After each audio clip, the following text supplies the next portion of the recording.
Ya, terima kasih para pemirsa di rumah yang masih setia dalam program Majelis Sore Majelis kita semua. Bicara mengenai takdir, tentu banyak dari kita juga yang mengabaikan seringkali bicara mengenai sektor kesehatan atau bidang kesehatan ya. Bidang kesehatan terutama di masa pandemi COVID-19 ini sendiri kan juga cukup diperhatikan terutama dalam kita melakukan dan mendisiplinkan diri dalam menjalankan berbagai protokol kesehatan 3M, menggunakan masker, menjaga jarak dan mencuci tangan menggunakan sabun dan air mengalir. Tapi mungkin sedikit menyinggung seputar COVID, Iya, iya, Prof. iya. Bicara mengenai kondisi hari ini, banyak orang juga yang berpendapat bahwa ketika seseorang itu sakit, artinya sudah takdirnya sakit. Hmm. Nah, apakah memang hal itu dibenarkan untuk diucapkan atau memang sebenarnya seperti itu? Iya, kita kalau sudah menimpa diri kita itu memang betul lah, sudah ketetapan Allah bagi kita. Cuma kita perlu menyadari lagi apakah terjadinya itu boleh kita, Lalai? ya boleh kita timpakan kepada Allah, pokoknya kepada Tuhan. Ini sudah takdir Allah kan begitu. Ah, oke. Tapi kita tidak boleh itu man asabaka. Itu kan min hasanatin fa min Allah, wa man asabaka min sayatin fa min nafsik. Itu kan yang kalau yang bagus itu kita menyebutkan dari Allah. Tapi kalau yang tidak baik itu Ya. kita harus kita sendirilah. Jangan Menyalah. menyalahkan Allah. Karena sudah takdir Allah begini. Tapi harus kita ya minimal dalam hati kita bahwa ini memang kesalahan saya. Baik. Saya tidak memakai apa yang Diperintah. disarankan oleh ahli ilmu kan. Betul. Kita ini dalam kehidupan ini kita tidak bisa menurut kehendak kita saja karena ilmu kita itu kan terbatas. Betul. Kalau soal kesehatan itu yang paling tahu tentu dokter. Kita ikuti nasihat mereka karena Allah fas'alu ahla zikrin kuntum la ta'lamun. Tanyakanlah kepada ahlinya kalau kamu tidak tahu. Tapi kalau kita melawan itu kan yang disarankan oleh pemerintah. Pemerintah kan di belakangnya itu banyak orang-orang ahli itu. Iya, betul. Kalau kita melawan artinya ini sebenarnya itu melawan dari sunatullahnya, kehendak Allah begitu. Jadi secara agama orang yang melawan sunatullah itu, saya sering katakan itu dosa itu. Bagian dari Dosa. Karena apa? Karena saya sering mencontohkan begini kan.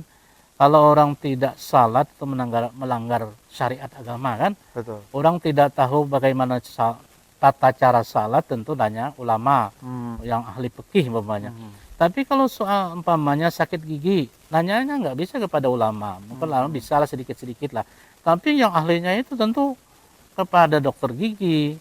Tapi kalau dia tidak mau nanya kepada dokter gigi, tidak percaya kepada dokter gigi, berarti ini tidak percaya kepada orang ahlinya. Yang itu kata Allah, fas'alu ahla zikri. Orang harus tanya kepada ahlinya, itu berarti dia sebenarnya melanggar perintah Allah.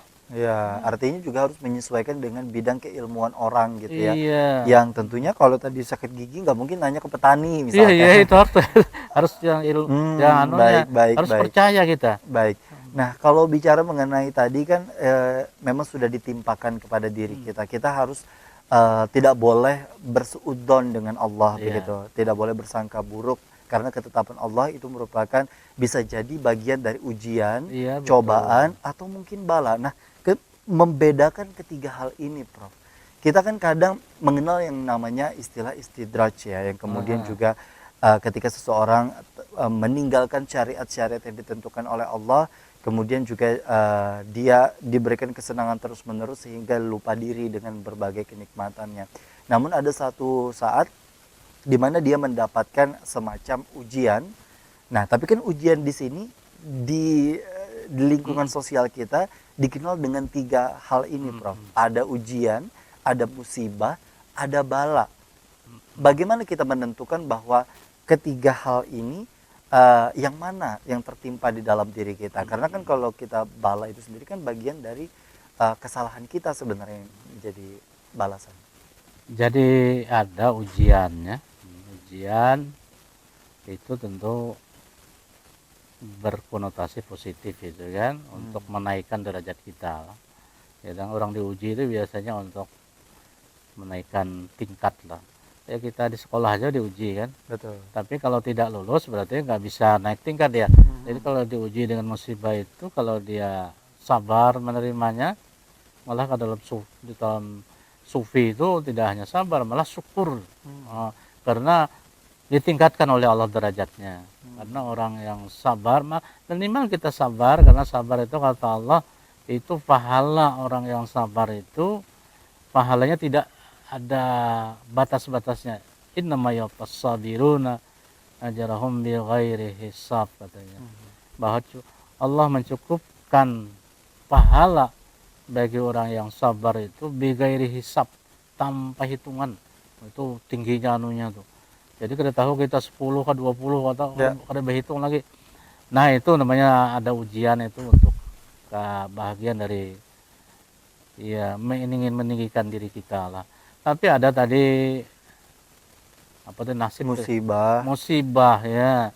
Musibah ini dimaknai sebagai sesuatu yang menimpa, tapi bagi orang yang tertimpa itu kalau dia tidak bisa mengembalikan kepada yang memberikan itu, mungkin hanya sekadar musibah aja.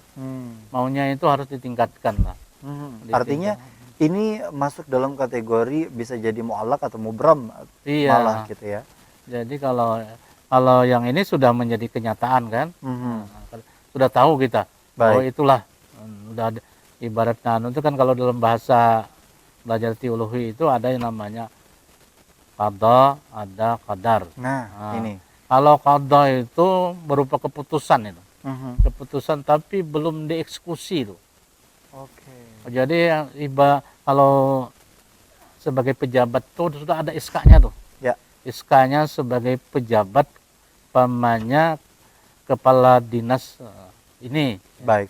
Ada sudah SK-nya. Tapi pelantikannya belum. Belum. Nah, itu kalau sudah pelantikan itu baru sah. Nah, nang SK itu bisa dinegosiasi lagi. Kadang-kadang ada dulu katanya sudah di SK-kan, ada yang tahu di Jakarta sampian nanti jadi kepala kanwil.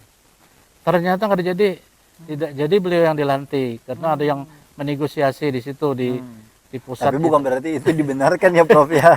Iya itu. Tapi maksudnya ini percontohan untuk kemudian bahwa segala sesuatu takdir yang memang ditentukan itu bisa melalui negosiasi atau memang sudah ketetapannya. Iya itu. Terus tadi contohnya mungkin negosiasi yang salah. Jadi kita yang benar-benar ya mungkin. Kemudian ada bala tadi. Kalau bala itu biasanya dalam pengertian kita kan itu sesuatu yang sakit lah bagi seseorang. Tapi sebenarnya bala itu sama dengan ujian. Bala itu kan ujian, artinya kalau bala itu bahasa Arab. Nah, kemudian bahasa kita tuh ujian itulah. Bukan berarti ia ditimpa karena dosanya, Prof.